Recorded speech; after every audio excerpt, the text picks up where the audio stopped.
ça qui s'appelle la Sainte Seine. Frères et sœurs, ça semble, comment je pourrais dire, on prend la Sainte Seine à tous les mois, là. Ça peut sembler pas excitant, un titre comme ça. Frères et sœurs, Jésus, je peux vous dire que Jésus était très excité. Le soir du dernier repas où il était avec ses disciples, la Bible dit, Jésus a dit, j'ai vivement désiré manger avec vous cette Pâque-là avant de souffrir. Jésus était très, très, très excité parce que, frères et sœurs, à chaque fois qu'on prend la Sainte Seine, on se rappelle ce que Jésus a accompli pour qu'on soit ici assis ce matin en train de louer, de l'adorer et d'entendre la parole de Dieu. C'était important. La croix, c'est ça qui a fait toute la différence. Est-ce qu'il reste encore des enfants pour l'école du dimanche? Vous pouvez monter en haut, 6 à 12 ans. Je vous assure, je vais être moins long dans mon introduction que la semaine passée, mais c'est très, très, très important qu'on comprenne l'importance de la Sainte Seine. En tant que pasteur, ma plus grande crainte, puis je ne suis pas le seul, il y a beaucoup de pasteurs qui pensent comme ça, ma plus grande crainte, c'est qu'on prendrait la Sainte Seine comme un rituel. On l'apprend parce qu'on est habitué de l'apprendre. Ça serait ne pas discerner le corps de Christ qui a été crucifié, qui a souffert pour qu'on puisse avoir le privilège aujourd'hui, 2000 ans plus tard, de prendre la Sainte Seine encore. Puis au travers de cette série-là, on va découvrir toutes les richesses, tous les symboles, toute la beauté, la grandeur, le merveilleux qu'il y a derrière la Sainte Seine qui nous rappelle tout ce qui a pris place à la croix pour Jésus-Christ. Frères et sœurs, de savoir, de savoir que Jésus nous a annoncé à la Sainte Seine qu'il allait souffrir pour chacun de nous qui sommes ici ce matin, qui avons reçu la foi. Wow! Ça me bouleverse. Jésus est venu sur terre, s'est incarné comme un homme, dans un corps de chair. Il a vécu sans péché, mais c'est lui qui a subi la justice que vous et moi, on aurait dû subir. Seigneur, merci.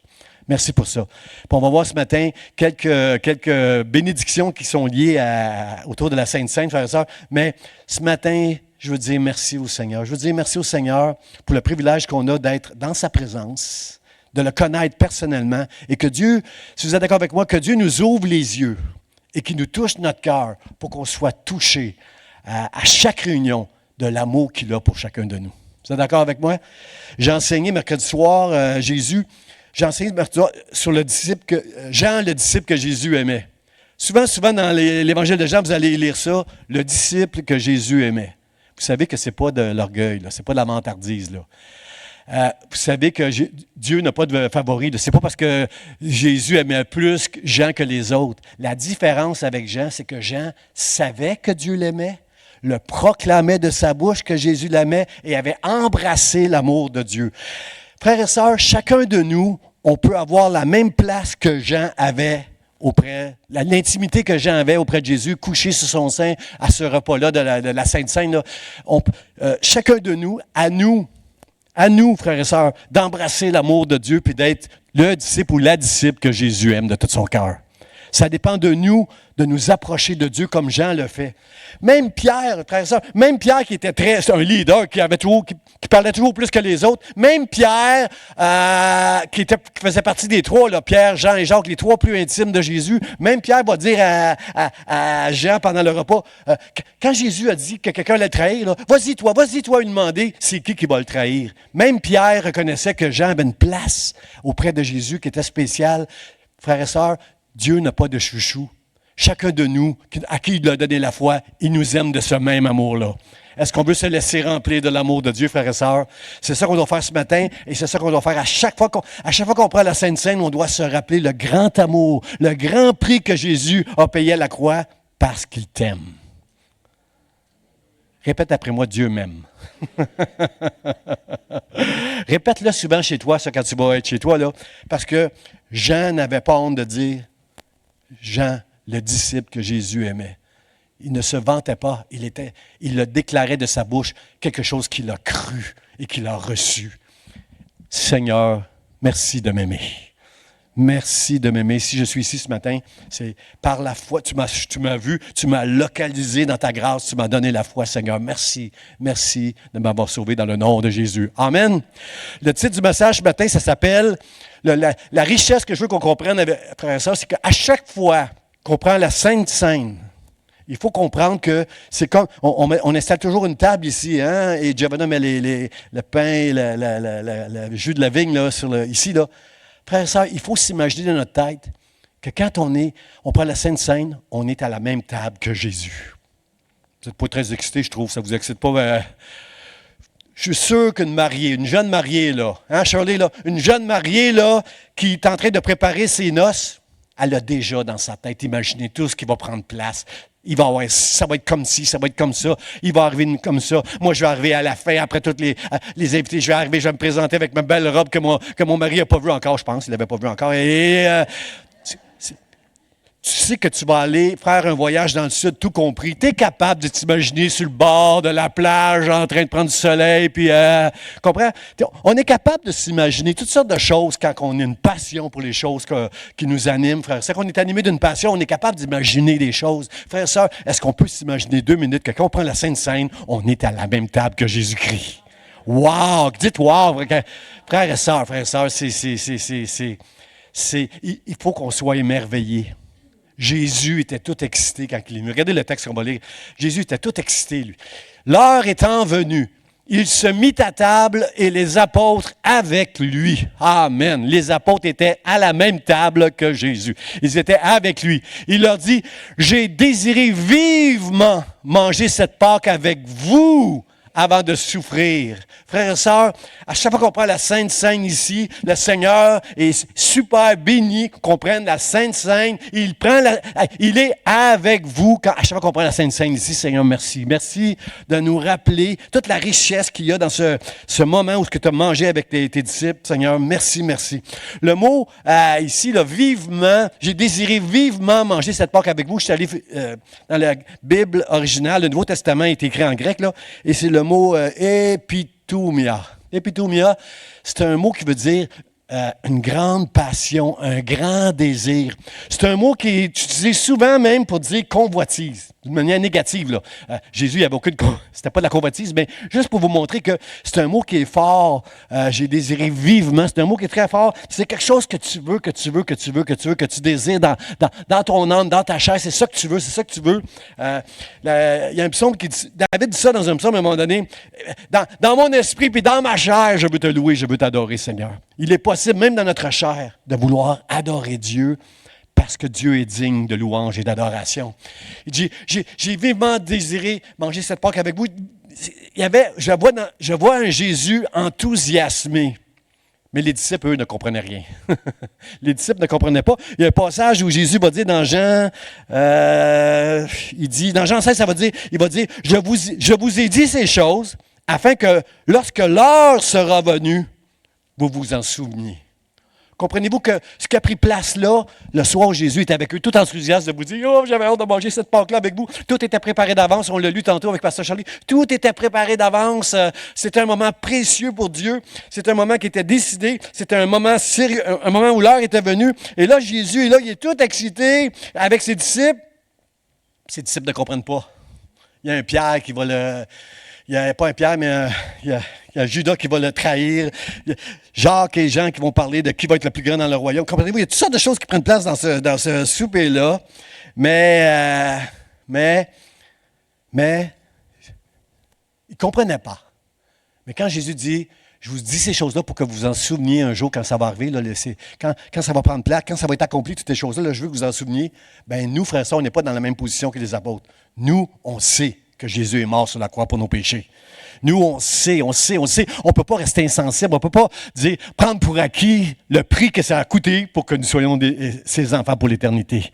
On ne peut juste qu'être rempli de reconnaissance et de révérence envers Dieu. Aujourd'hui, spécialement quand on prend la Sainte Seine, on doit être rempli, renouvelé dans toute cette excitation-là, frères et sœurs, parce que Dieu est bon. Dieu mérite toute cette reconnaissance-là. Mon premier point, frères et sœurs, c'est qu'il y a des temps marqués dans la Bible et dans nos vies. Vous êtes d'accord avec moi?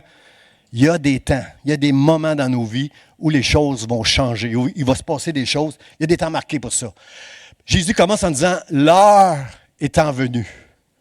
Comprenez-vous toute la signification? C'est pas que c'est. J'ai lu un commentateur à un moment donné, j'étudiais, c'est pas un passage-là, puis j'ai lu un commentateur qui disait l'heure du souper était arrivée. J'ai pas trouvé ça fort. C'est pas que c'était l'heure du souper. C'est pas que c'était l'heure de prendre la Pâque. L'heure était venue pour Jésus maintenant de manger cette Pâque-là avec ses disciples, avec nous. Qui marchons avec lui, qui l'aimons, qui nous a choisis. L'heure était venue de manger avec eux puis de leur révéler qu'il va aller souffrir à la croix. Ils ne comprenaient rien. Ils ne comprenaient pas eux autres. Et c'était le temps maintenant de leur apprendre tout ça. Jésus était excité. L'heure est venue maintenant. Puis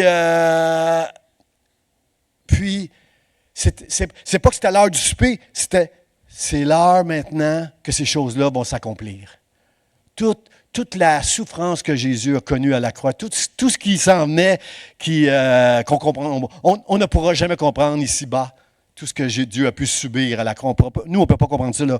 Mais tout ce qui s'en venait, c'était un moment où Jésus avait hâte de le dire à ses disciples, mais en réalité, pas seulement à ses disciples, mais à nous qui avons accès à la parole de Dieu aujourd'hui. Nous, on peut comprendre des choses dans la parole de Dieu que ses disciples ne pouvaient même pas comprendre à l'époque. C'est après qu'ils pouvaient comprendre, quand le Saint-Esprit va venir à la Pentecôte, et qu'il va leur révéler les Écritures, puis qu'ils sont maintenant sur la Nouvelle Alliance. C'est là qu'ils vont comprendre toutes ces choses-là. Mais maintenant, ils ne pouvaient pas comprendre ça. Romains chapitre 5, l'apôtre Paul lui a compris ça. Il dit, Romains 5, 6, il dit, au temps marqué, Christ est mort pour les impies. Au temps marqué. Il y avait un temps. Frères et sœurs, il y a vraiment des moments dans l'histoire qui sont marqués pour une intervention intentionnelle de la part de Dieu. Je donne un exemple. L'Exode. Quand le peuple de Dieu est sorti de l'Égypte, il était captif de l'Exode. Il était retenu captif en Exode. Après Joseph, là, ils étaient les esclaves des Égyptiens pour faire toutes sortes de choses. À un moment donné, la Bible dit que Dieu dit à Moïse, « Je me suis souvenu de mon peuple. J'ai entendu ses cris. Je me suis souvenu de mon alliance avec mon peuple. » Frères et sœurs, ça fait 430 ans que son peuple est esclave en Égypte.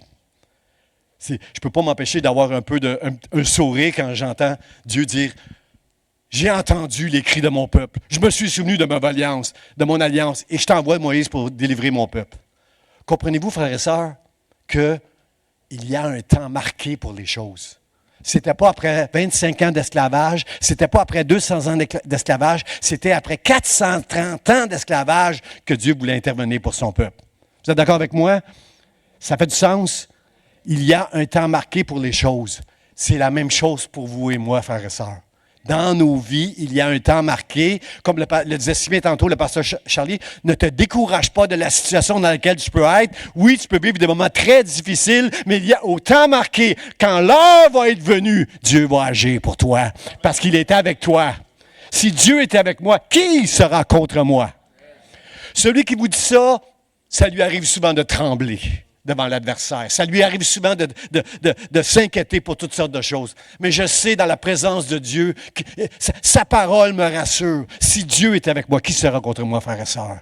J'aime Dieu de tout mon cœur et j'ai confiance qu'il sera toujours là pour moi, frères et sœurs. Au temps marqué. Moi, à l'âge de... Je veux juste encourager quelques parents qui ont des enfants rebelles. À l'âge de 18 ans, mon fils, David, m'a dit... On l'a fêté, là. On a fêté sa fête. Et quand sa fête était terminée, il avait fait son bagage. Sa valise était prête. Et il nous a dit, « Bonjour, papa, maman. Je vous aime, mais moi, je ne serai pas comme vous autres.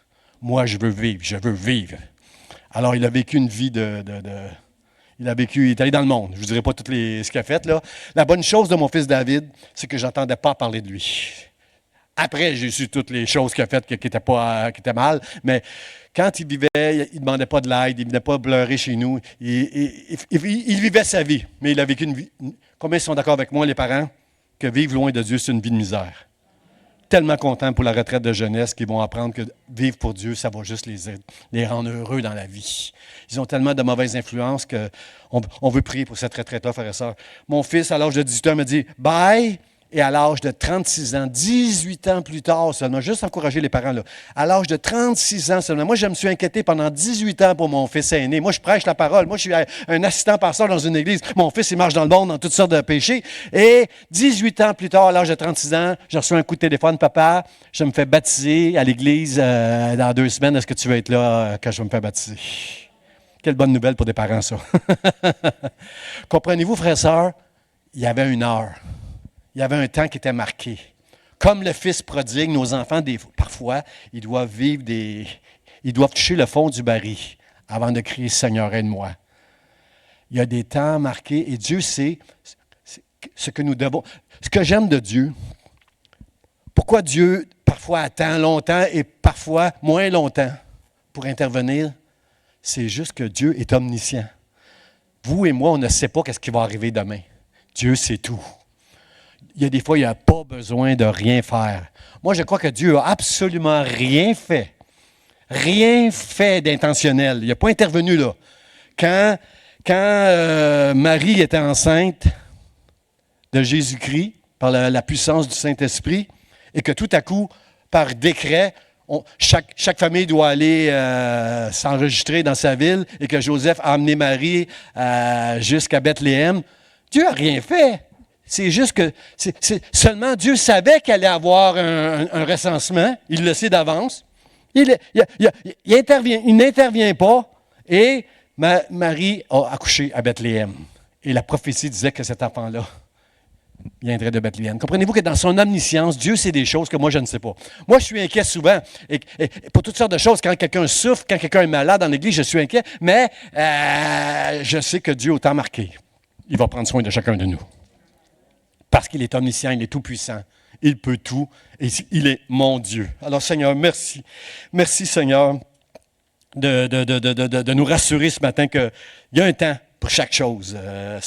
La Bible, Jean chapitre 7 nous dit que personne, si vous prenez une note, Jean 7, 30, verset 30, ça dit « Personne ne pouvait mettre la main sur lui avant que son heure soit venue. » Il y a plusieurs endroits où la Bible nous dit, à un moment donné, ses frères ils ont dit, « Hey, tu fais des miracles, toi. Viens à la fête des tabernacles, là. Viens à la fête des tabernacles dans le temple, puis viens montrer à tout le monde là, tous les miracles, qui tu es, tous les miracles que tu fais. » Et Jésus a dit à ses frères, « Mon heure n'est pas venue. » Il est venu à la fête des tabernacles, finalement, mais incognito un peu, là, en secret. Là, il est venu à la fête, puis la Bible dit que des gens voulaient mettre, les Juifs voulaient mettre la main sur lui, mais ils n'ont pas pu parce que son heure n'était pas venue.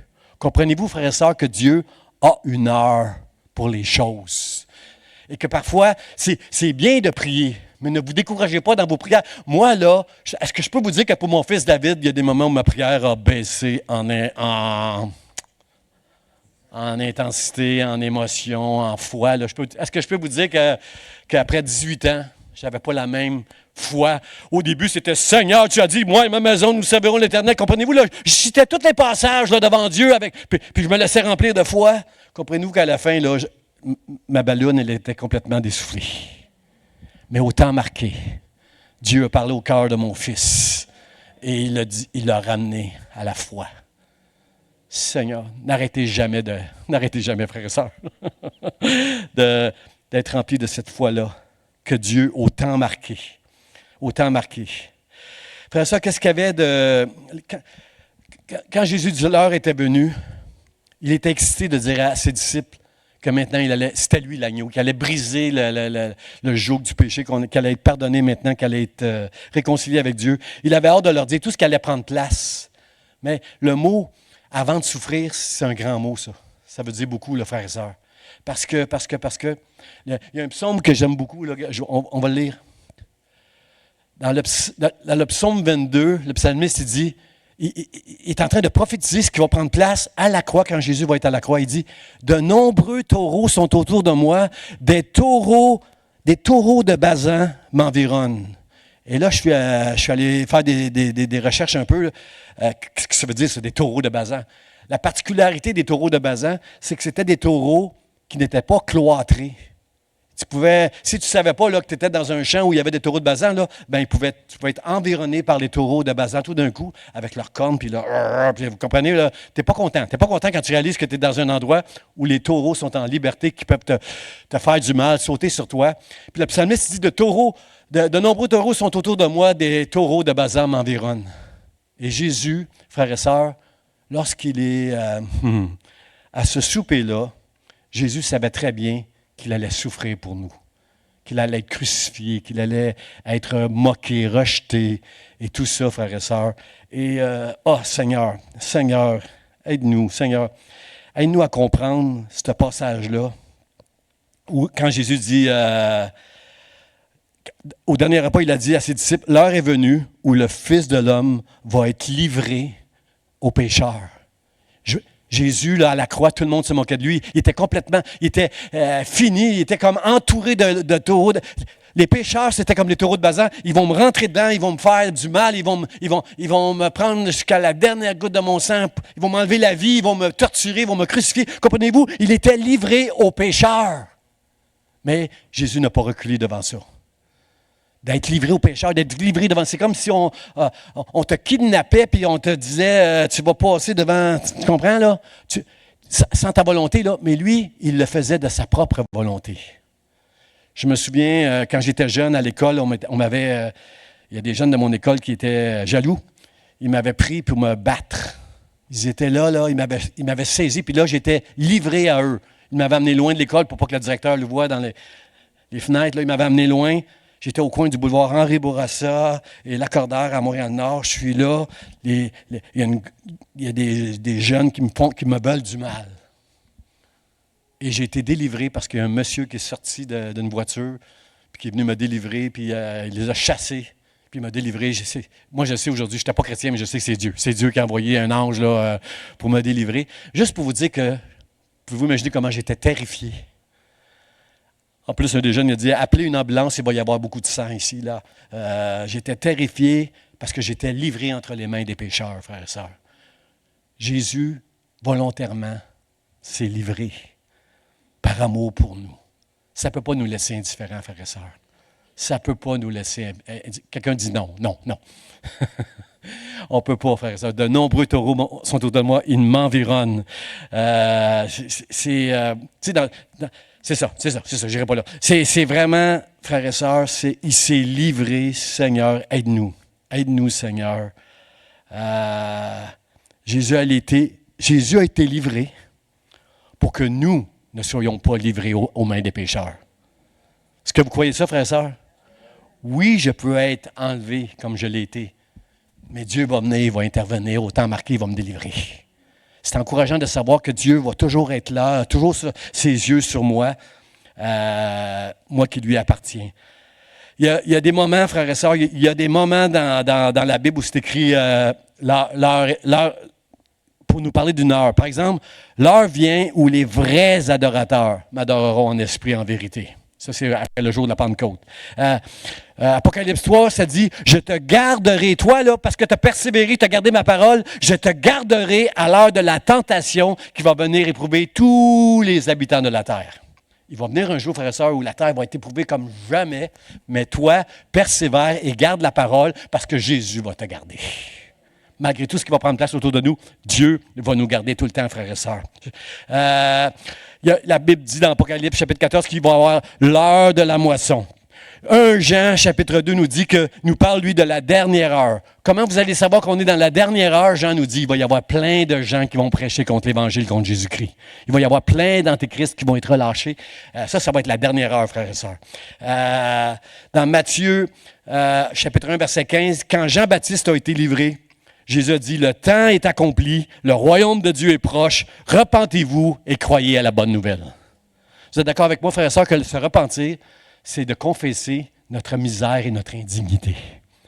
C'est de confesser qu'on est des pécheurs. Et c'est sa grâce qui a fait de nous des hommes et des femmes qui font partie de son peuple, qui l'aiment, malgré nos défauts et nos manquements. Ça, c'est important de le comprendre, frères et sœurs. Parce que moi, là, pourquoi, je l'ai dit mercredi, je l'ai confessé mercredi aux étudiants, j'ai dit, moi, là, je ne suis pas au niveau de Jean. Je ne suis pas capable de dire comme Jean, là, pasteur Jean que Dieu aime. Savez-vous pourquoi? Je ne suis capable de le dire bien des fois. Mais à chaque fois que je fais quelque chose de mal, je suis plus capable de le dire. Comprenez-vous, là? J'ai donné l'exemple. Si je ne suis pas fin avec ma femme, c'est difficile pour moi de dire tout haut, « Oh, Dieu m'aime ». Comprenez-vous que humainement parlant, c'est pas facile. Tant que je ne me serai pas réconcilié avec cette femme extraordinaire, ça va être difficile pour moi. Comprenez-vous qu'à cause de mon indignité, à cause de ma misère, c'est parfois difficile de dire « Dieu m'aime ». Mais je le déclare du haut de cette tribune, frères et sœurs, pour chacun de vous devant Dieu, à cause que Dieu est mort sur la croix pour chacun de nous, à cause que le prix que Dieu a payé est tellement élevé, ne doutez pas que Dieu vous aime. Ne doutez pas, frères et sœurs. Je n'ai pas le droit de douter que Dieu m'aime. Pas avec le prix qu'il a payé. Comprenez-vous, là? Si pour me sortir de prison, quelqu'un vient donner 200 $ de caution, ça va pas bien. 200 $, ce n'est pas un montant, comprenez, si exorbitant. Mais donner sa vie à la croix. Pour moi, frères et sœurs. Dieu, merci. Seigneur, merci. Merci.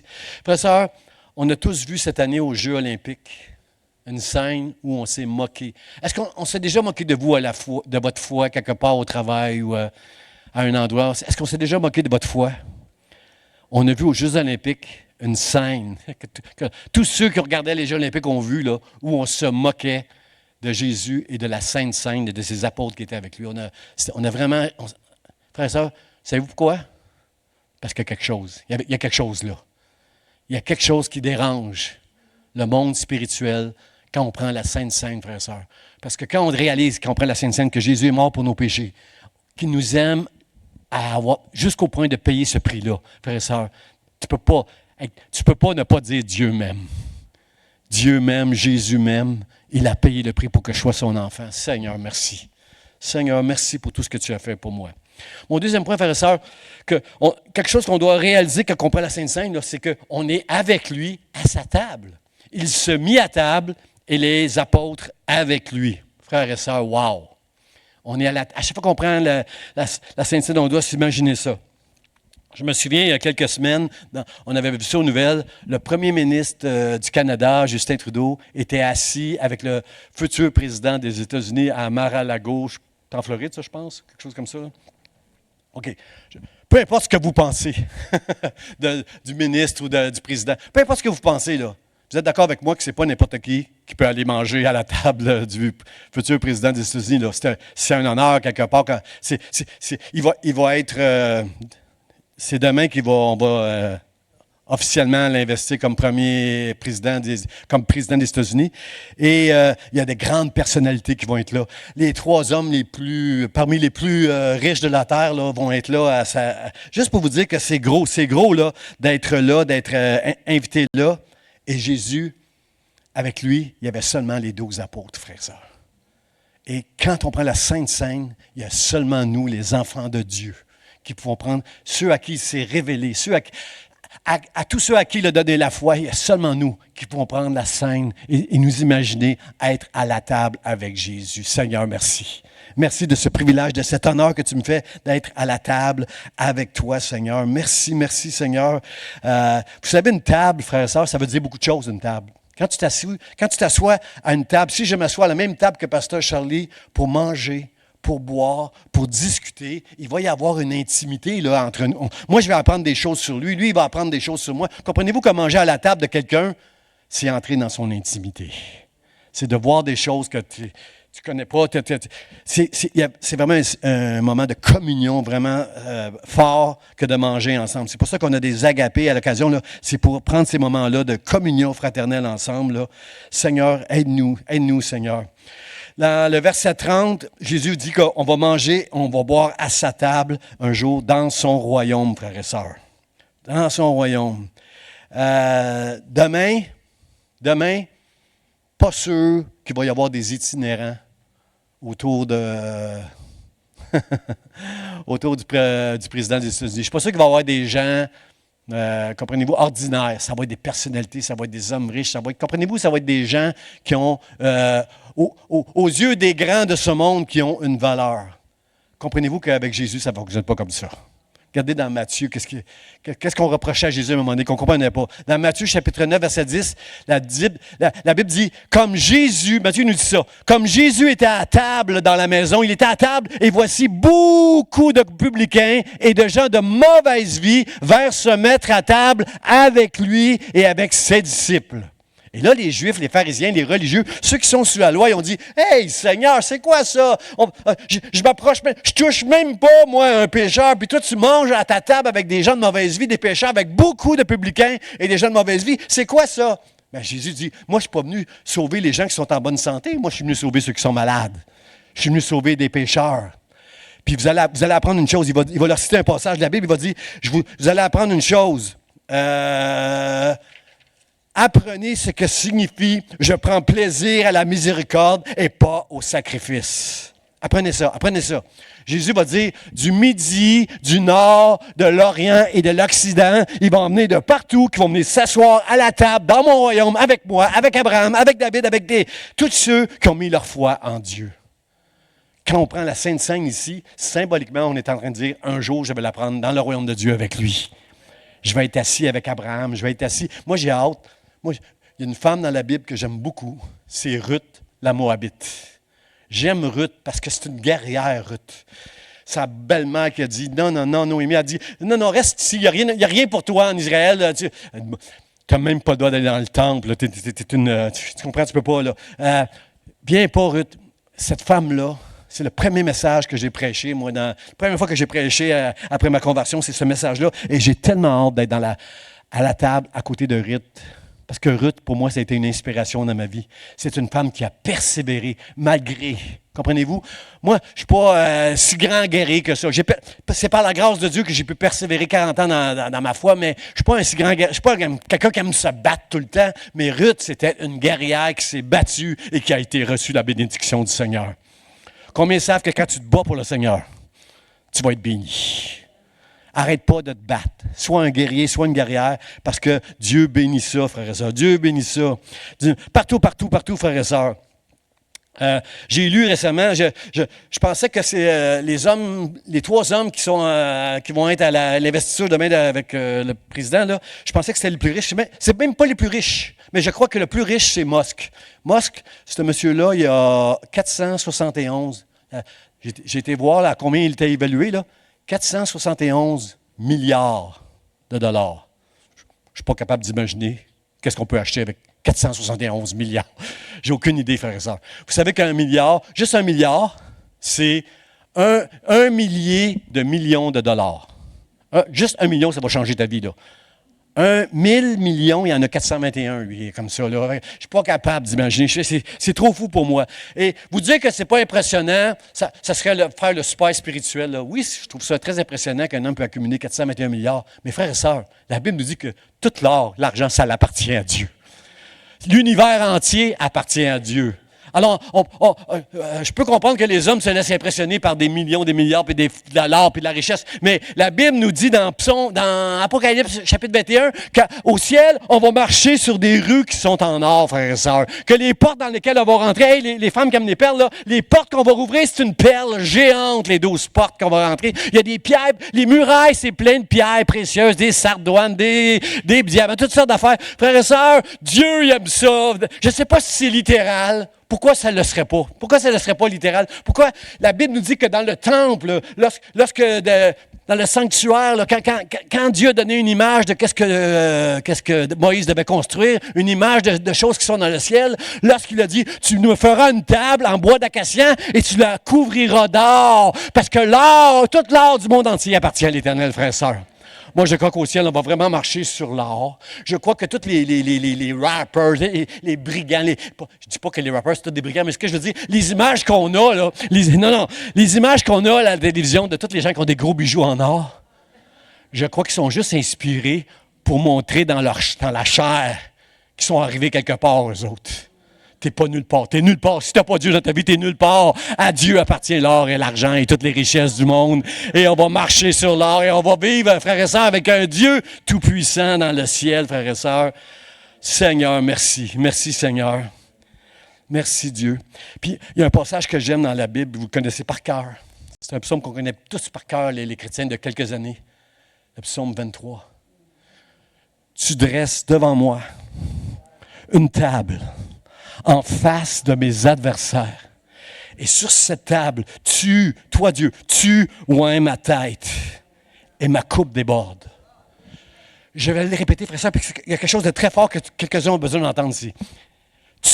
Toi Dieu, tu dresses une table devant moi, toi et moi, on est devant cette table. Et cette table-là, elle est face à mes adversaires. Frères et sœurs, peu importe mes adversaires, si Dieu est avec moi à cette table-là et qu'il me oint, pense-y 2 minutes. Il y en a, ceux qui applaudissent ont compris. Mes ennemis, mes adversaires ont plus à craindre que moi de la part de mes adversaires. Tu dresses devant moi une table en face de mes adversaires, tu oindules ma tête. Moi, si vous êtes un enfant de Dieu, craignez pour vos ennemis au lieu de vouloir qu'ils soient détruits.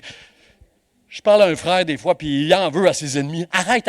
Regarde la fin de tes ennemis, puis regarde la fin à toi, là. C'est pas la même chose, là. Psaume 73, le psaume d'Asaph. Quand j'ai rentré dans les sanctuaires de Dieu, j'ai compris comment j'étais insensé et fou de vouloir envier les pécheurs. Seigneur, tu dresses une table en face de mes adversaires. J'ai pitié de mes adversaires qui veulent me faire du mal à moi ou qui veulent te faire du mal à toi qui connais Dieu, qui aime Dieu, qui marche avec Dieu. J'ai pitié de tes adversaires.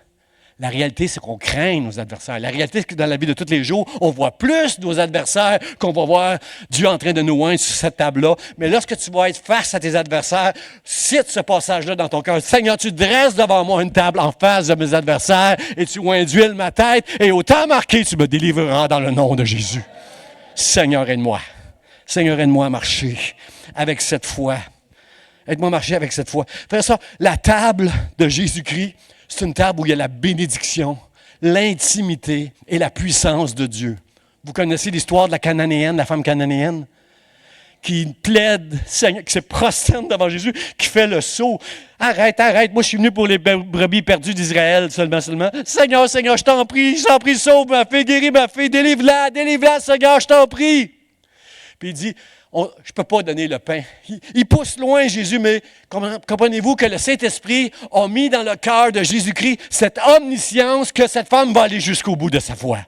C'est une mère qui plaide pour ses enfants. Seigneur, touche ma fille. Puis il dit, je ne peux pas donner le pain des enfants qu'on met sur la table des enfants. Je ne peux pas le donner aux petits chiens.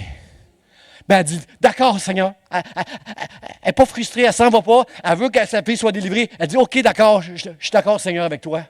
Seulement, donne-moi juste les miettes qui tombent à terre que les petits chiens vont manger. Les miettes de la table ont été suffisantes pour guérir sa fille. Frères et sœurs, ceux qui mangent à la table, comment il va dire ça? Jésus va dire, donne-moi juste les miettes de la table des maîtres. Savez-vous, c'est qui les maîtres, frères et sœurs? C'est toi, c'est moi, c'est les enfants de Dieu, co-héritiers avec Christ. Cette femme cananéenne pouvait voir Pasteur Charlie, elle pouvait voir Shirley, Francine et Marjorie assis à cette table-là. Puis elle disait, eux sont bénis, je veux juste les miettes, Seigneur. Et combien la foi de cette femme était grande, frères et sœurs, et sa fille a été délivrée. Tu dresses devant moi une table en face de mes adversaires. Tu oinduiles ma tête et ma coupe déborde. Et juste une petite miette peut amener le salut de mon enfant. Peut ramener mon mari. Seigneur, merci. Seigneur, merci dans le nom de Jésus. Aide-nous, Seigneur. Amen. Mon dernier point, frère et sœur, c'était une Pâque bien différente. J'ai désiré vivement manger cette Pâque-là. Parce que eux, là, pour les disciples, là, c'était une Pâque ordinaire. Ils mangeaient la Pâque juive. La Pâque juive avec les herbes amères, du pain sans levain, un agneau rôti. L'agneau qui nous rappelle que le jour de l'Exode, il fallait sacrifier un agneau, mettre le sang sur les portes, et quand l'ange de la mort va passer, les premiers-nés dans ta maison ne seront pas enlevés, mais vous allez... l'ange de la mort va passer par-dessus. Frères et sœurs, depuis le temps de l'Exode, jusqu'au jour de la croix, il y a des multitudes d'agneaux qui ont été sacrifiés.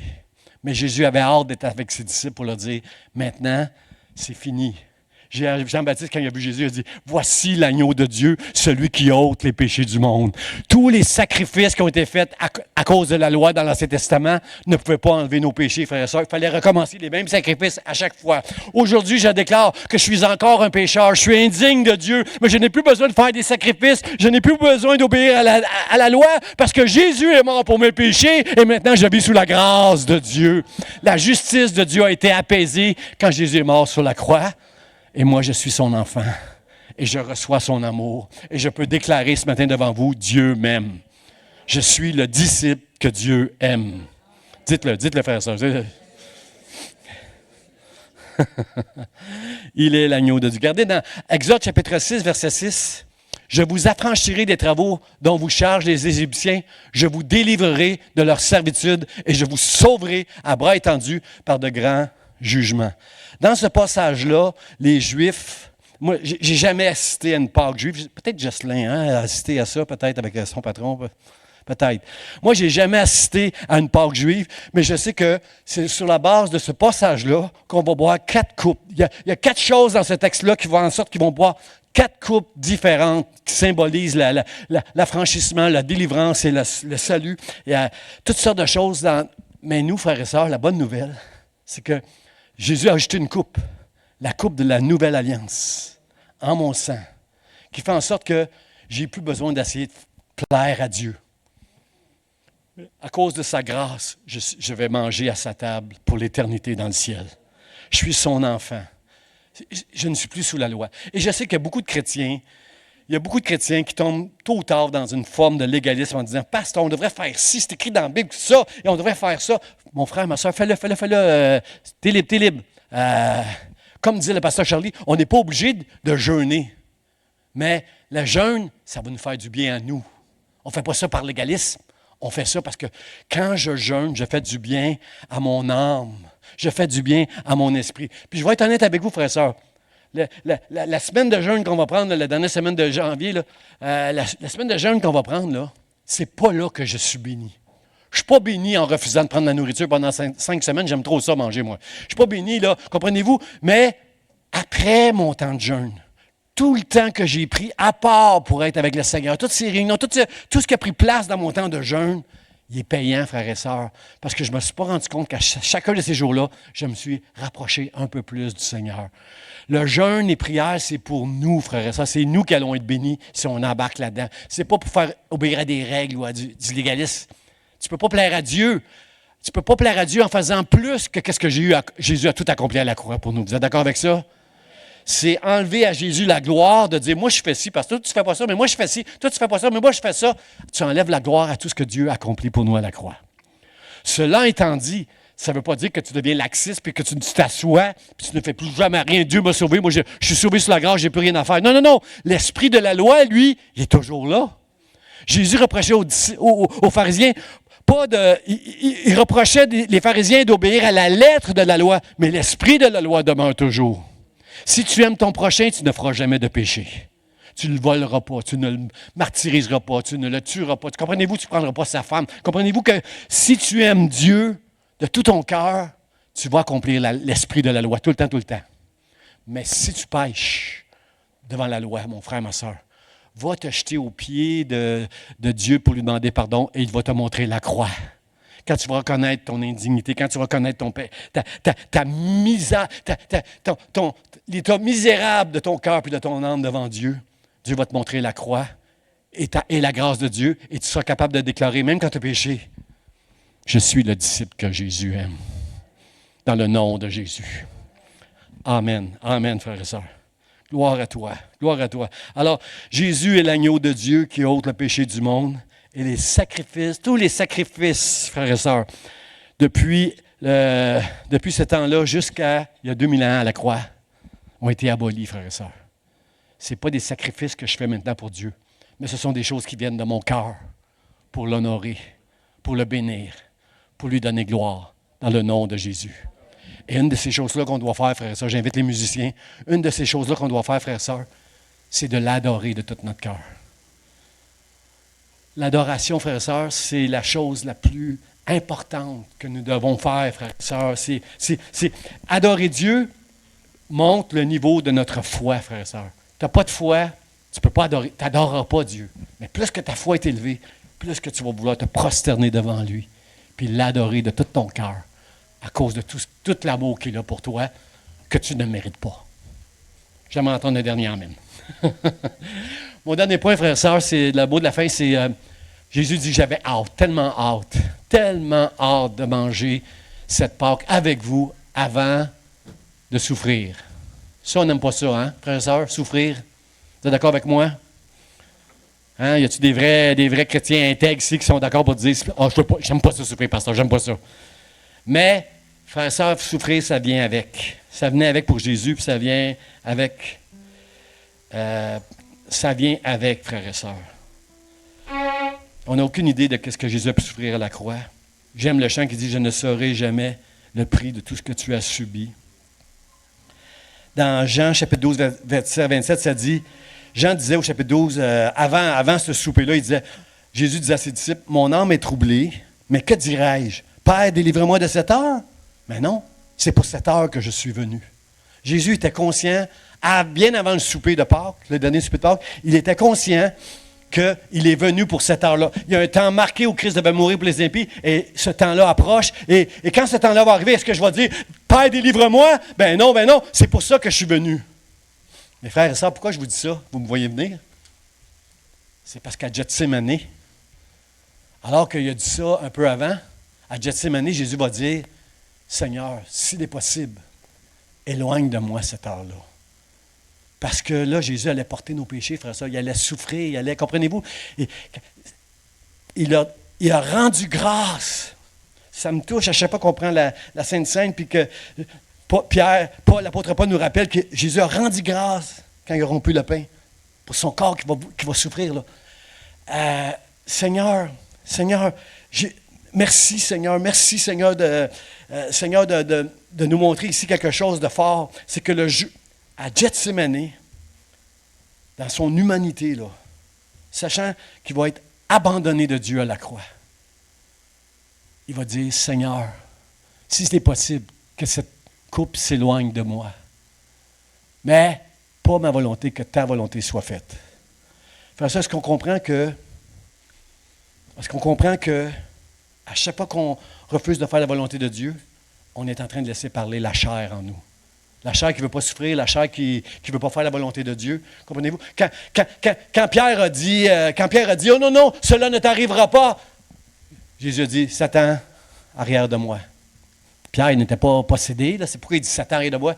Parce que l'affaire, c'est que Pierre est en train de dire à Jésus, humainement, dans sa chair, il parlait comme un homme, là. Non, cette chose-là ne t'arrivera pas. Pierre, tu ne comprends pas, là. Je suis venu pour ça. Arrête de me tenter de ne pas faire la volonté de Dieu. Arrête de me tenter. Arrête d'essayer de me changer les idées. Frère et sœur, notre chair, depuis le jardin, va toujours être contraire au désir de Dieu dans nos vies. Notre chair veut faire nos propres désirs. Notre chair veut faire notre propre volonté.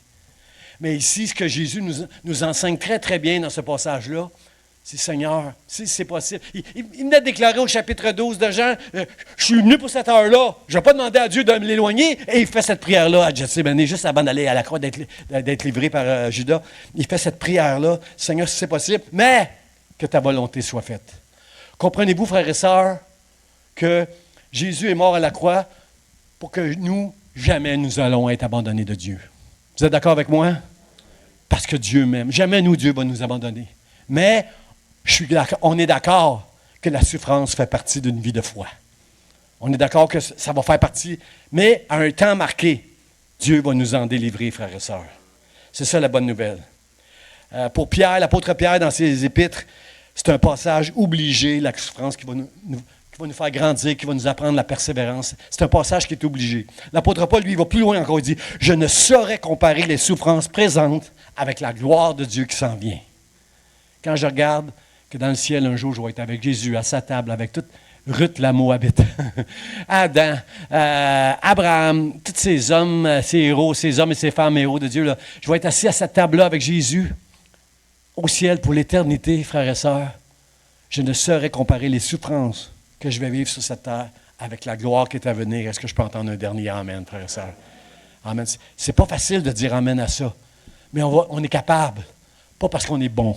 Pas parce qu'on est des guerriers. Pas parce qu'on est des héros. On est des gens faibles. Mais par la grâce de Dieu. Dieu va nous rendre capables. Amen. Je vous invite à vous lever, frères et sœurs. Puis c'est une chose qu'on doit faire en ce lieu pour remercier Dieu pour la Sainte Seine qu'on prend à tous les mois. C'est de réaliser que Jésus, l'agneau de Dieu, est mort pour nos péchés, qui m'aime et qu'un jour je serai à table avec lui, frères et sœurs.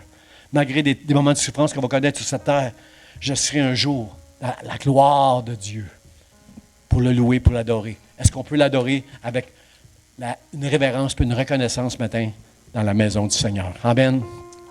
Adorons-le.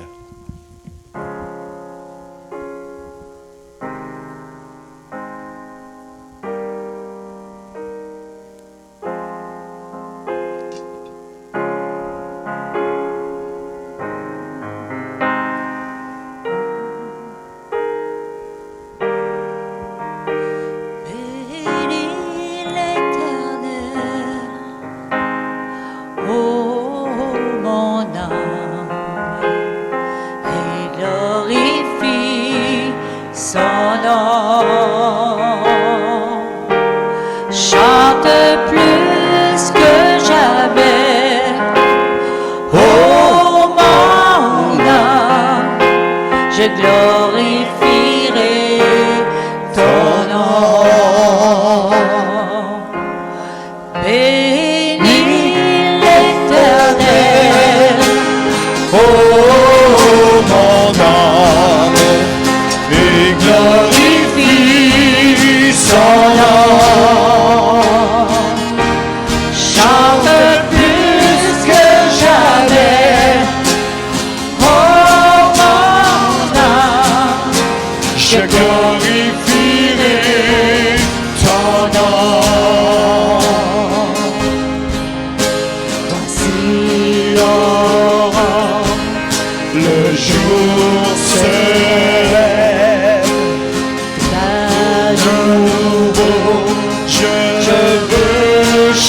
je glorifierai ton nom. Oui, je glorifierai ton nom. Oui, je glorifierai ton nom.